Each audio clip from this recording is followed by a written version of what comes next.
चलो हम लोग पढ़ रहे थे सूक्ष्म जीवों का संसार और सूक्ष्मदर्शी द्वारा आंखों देखा, ये पढ़ रहे थे, है ना, जिसको हम लोग इंग्लिश में बोलते हैं the world of micro organism seen through the microscope, यही बोलते हैं ना, the world of micro organism seen through a microscope, ये पढ़ रहे थे हम लोग। और इसमें हमने पिछले क्लास में पढ़ा था, कुछ याद है तुम लोग पिछले क्लास में क्या पढ़ा था हम लोगों ने? क्या पढ़े थे? कुछ खुला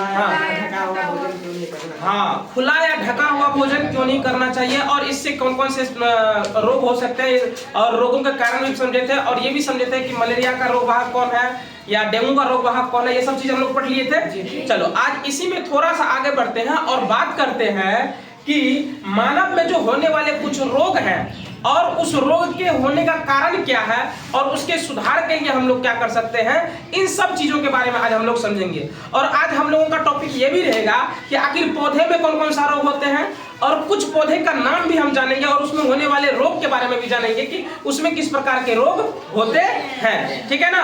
तो चलो शुरू करते हैं आज के इस क्लास को, और बात करते हैं सबसे पहले कि मानव में होने वाले रोग कौन से हैं और उसके कारक क्या हैं, और उसका मतलब उसका उपचार किस प्रकार से हो सकता है, या बचाव के उपाय क्या हो सकते हैं, ठीक है ना। चलो इसी बात पे चर्चा करते हैं और बढ़ते हैं आगे। तो सबसे पहला जो हमारा तुमको देखो हेडिंग दिए है कि मानव में होने वाले सूक्ष्मजीव जनित कुछ सामान्य रोग कारक सूक्ष्मजीव अनेक उनके संचरण का तरीका और बचाव के उपाय निम्नलिखित है। इन सब चीजों को हमने एक तालिका में भर लिया। सबसे पहले बोला कि कुछ सामान्य रोग कौन कौन से हैं, देखो मानव रोग लिखिए यहाँ पे। उसके बाद रोग कारक जो जिस सूक्ष्मजीव की वजह से रोग हो रहा है। रोग कारक का मतलब ये हुआ कि जिस सूक्ष्मजीव या जिस जीवाणु की वजह से वो रोग जो हो रहा है ना। रोग कारक का मतलब ये हुआ। संचरण का तरीका, कहने का मतलब उसके फैलाव का तरीका क्या है ना। जैसे मान लो कि मलेरिया हम बोले थे कि छूने से फैलता है, बोले थे ना, छूने से नहीं, मतलब मच्छर के काटने से, और अगर वही मच्छर फिर मतलब जो उससे ग्रसित नहीं है उनको काट ले तो वो क्या करते हैं, उस मलेरिया को फैला देते हैं। ये बताए थे ना कल। तो वो किस तरीका से फैलते हैं, यानी कि रोग वाहक उनका क्या है, संचारण का तरीका क्या है ना। और उसके बाद बचाव के उपाय, उससे बचने के उपाय क्या हो सकते हैं। जैसे मान लो कि मलेरिया हम बात किए, या फिर यहाँ पे दिया हुआ है खसरा दिया हुआ है, क्षय रोग दिया हुआ है, चिकन पॉक्स दिया हुआ है। इन सब से बचने के उपाय क्या हो सकते हैं। बचने के उपाय में मतलब हम लोग किन किन चीजों की सावधानियां बरतेंगे तो उससे हम लोग बच सकते हैं, ठीक है। इतना चीज क्लियर है। तो चलो सबसे पहला जो रोग लिए हम वो लिए हैं क्षय रोग और खसरा। क्या लिए हैं? क्षय रोग और खसरा। ये दोनों का मतलब एक ही कारण से होता है और इसके बचाव का तरीका भी एक ही है। तो सबसे पहले ये होता है जीवाणु से। किससे होता है? जीवाणु से होता है। और ये क्या, ये एक प्रकार का जीवाणु है, और ये क्या है, एक प्रकार का वायरस है। खसरा क्या एक प्रकार का वायरस है। वायरस को हम लोग हिंदी में विषाणु भी बोलते हैं। वायरस हमारा इंग्लिश शब्द है, हम हिंदी में लिख दिए हैं, लेकिन वायरस क्या है, हमारा इंग्लिश शब्द है। इसको हिंदी में क्या बोलते हैं? विषाणु बोलते हैं। ये इसके फैलने का तरीका क्या है? दोनों के फैलने का तरीका वायु ही है। क्या है? वायु ही है, यानी कि हवा है दोनों के फैलने का तरीका, ठीक है, फैलने के तरीका, ठीक है।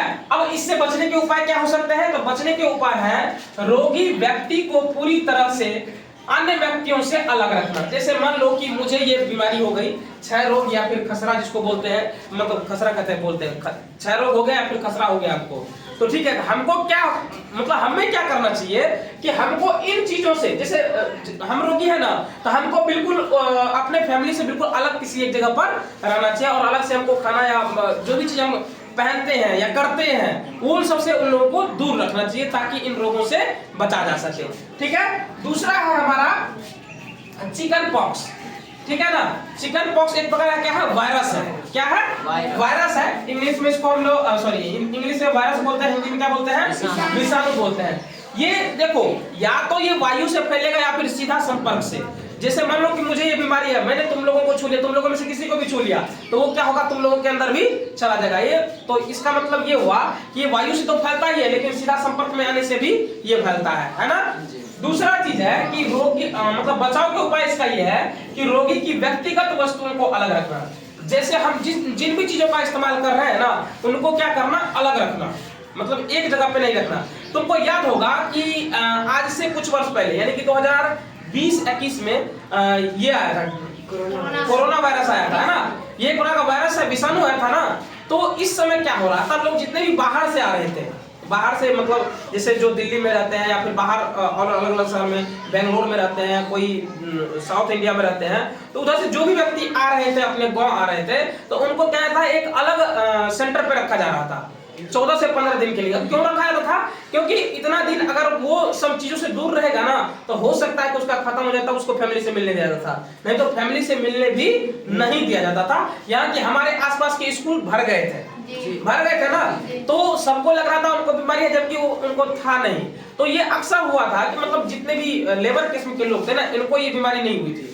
अगर मतलब इसमें 90% का रेशियो तुम निकालोगे, तो जो लेबर वर्ग के लोग थे ना, उनको ये बीमारी नहीं होती। जो साधारणतः बंद रहते, कमरे में बंद रहते, लगभग उन्हीं लोगों को हुआ था, जो बहुत दूर रहते थे सब चीजों से। पता नहीं उनको कैसे हुआ, लेकिन हुआ उन्हीं को, है ना। उनके मरने का कारण भी वही हुआ, ठीक है ना। और बहुत सारे लोग मरे भी थे। ये हमारे देश के लिए सबसे बहुत बड़ा झटका था ये, ठीक है ना।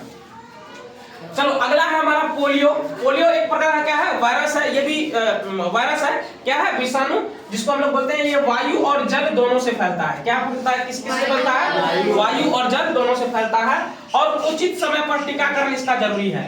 अगर उचित समय पर टीकाकरण नहीं लिया तो ये एकदम विशाल रूप ले लेगा, जिससे तुम्हारी जान भी जा सकती है ना।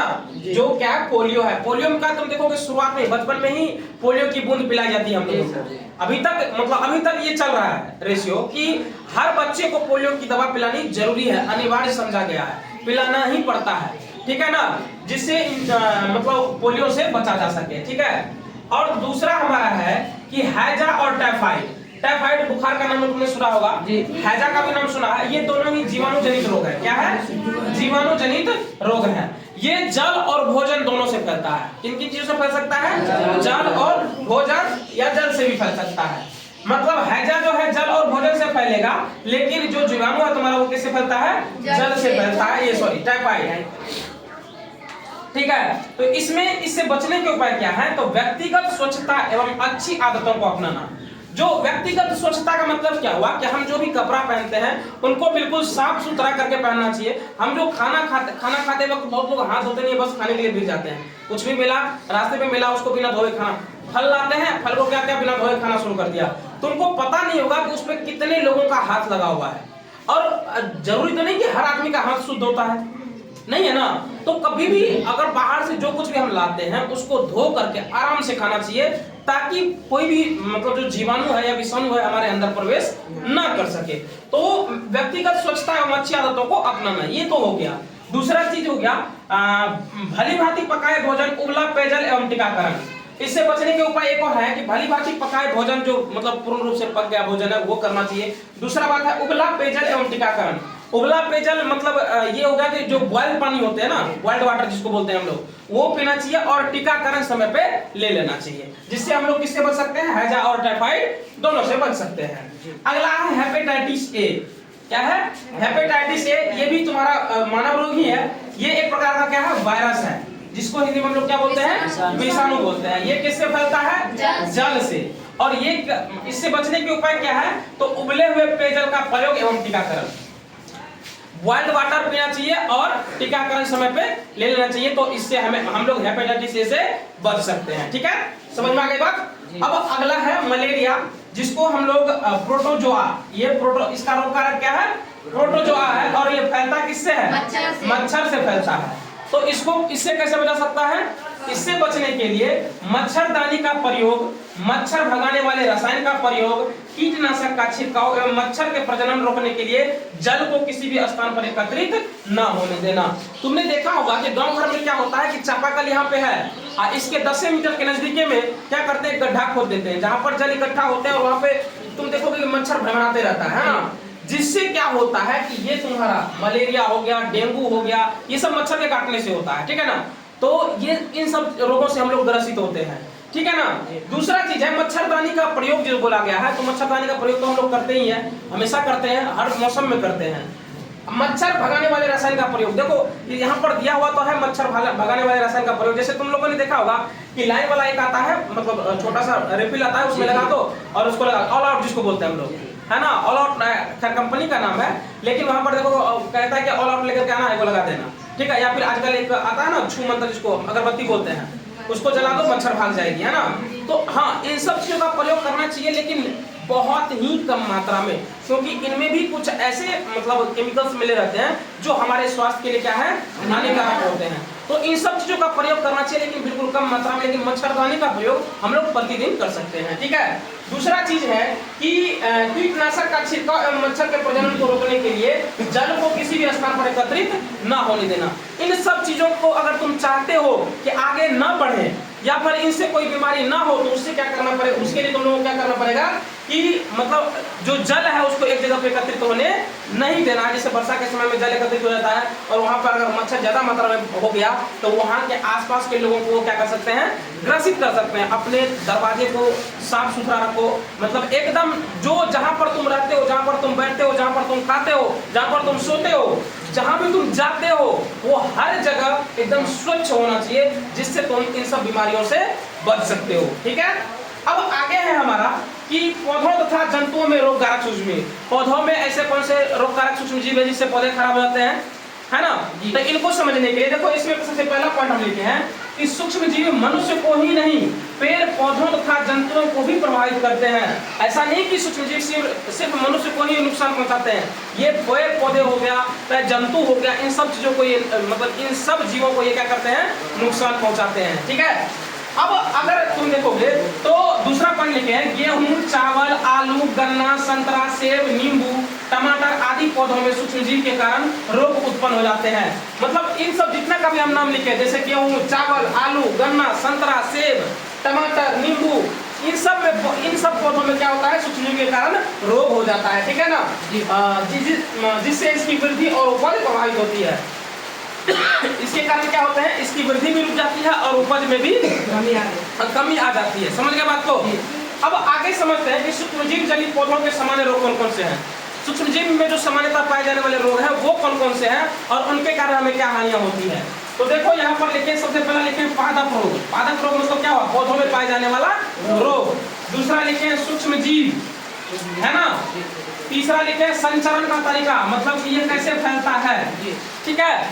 तो पहला लिखे गेहूं का रस्ट, है ना। गेहूं का रस्ट ये किससे फैलता है, कवक से। और ये कैसे फैलता है, तो वायु एवं गिर से। नींबू का कैंसर ये किससे फैलता है, जीवाणु से। और ये कैसे आता है, वायु के कारण आता है, ठीक है। अगला है भिंडी का पित्त रोग, जिसको हम लोग जो किसके कारण, जो वायरस के कारण होता है, ठीक है। वायरस के कारण होने वाला रोग कौन सा है, भिंडी का पित्त रोग, ठीक है। और ये कैसे फैलता है, कीट से फैलता है, ठीक है। इसी में चलो ये तो तुम्हारा हो गया कि पौधों में पाए जाने वाले कुछ रोग हो गया। अब आगे समझते हैं, आगे कुछ एक पॉइंट है लिखे हैं, उसको समझ लो कि सूक्ष्म जीवों के द्वारा जंतुओं में उत्पन्न होने वाला एक भयानक रोग एंथ्रेक्स है। यह जीवाणु द्वारा होता है। मतलब सूक्ष्म जीवों के कारण जो होने वाला एक रोग है, जंतुओं में उत्पन्न होने वाला ये भयानक रोग को हम लोग क्या कहते हैं, एंथ्रेक्स कहते हैं। और ये कैसे फैलता है, तो सॉरी ये जीवाणु होता है ना। एक बार क्या होता है, जीवाणु होता है, जीवाणु द्वारा ये होता है। रॉबर्ट कोच नामक वैज्ञानिक, यहाँ पर थोड़ा रॉबर्ट कोच नामक वैज्ञानिक ने 1976 ईस्वी में 1976 ईस्वी में इस बीमारी के कारण जीवाणु बेसिलस एंथ्रेसिस की खोज की थी। ये जो जीवाणु बेसिलस एंथ्रेसिस की मतलब इसी बीमारी से बचने के लिए 1976 ईस्वी में रॉबर्ट कोच ने इस बीमारी की खोज निकाल ली थी, ठीक है ना, कि इससे कैसे बचा जा सकता है, ठीक है। अगला है, इसके अतिरिक्त गाय में खुर तथा मुंह पका रोग विषाणु के कारण होता है। तुमने सुना होगा गाय के खुर में भी एक रोग होता है। और यहाँ पर तुम देखो एक लिखे हैं सॉरी मुंह पका रोग, ये विषाणु के कारण होता है, ठीक है ना।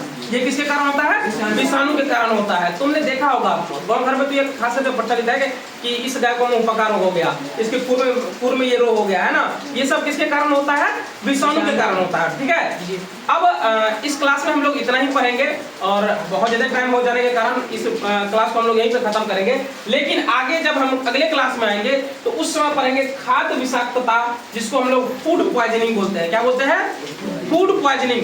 अब देखो क्या होती है कि आज से पहले हम लोग मतलब कुछ समय से पहले की बात करें तो उस समय खाद की इतनी ज्यादा प्रचलित नहीं थे। जैसे यूरिया हो गया, डीएपी को अभी मारते हैं हम लोग खेत में, तो इससे हमें क्या हानि हो सकती है और इससे हमें क्या फायदा होता है और इससे हमारे मिट्टी को क्या नुकसान होता है, इसके बारे में हम लोग फूड पॉइजनिंग में पढ़ेंगे अगले क्लास में, ठीक है।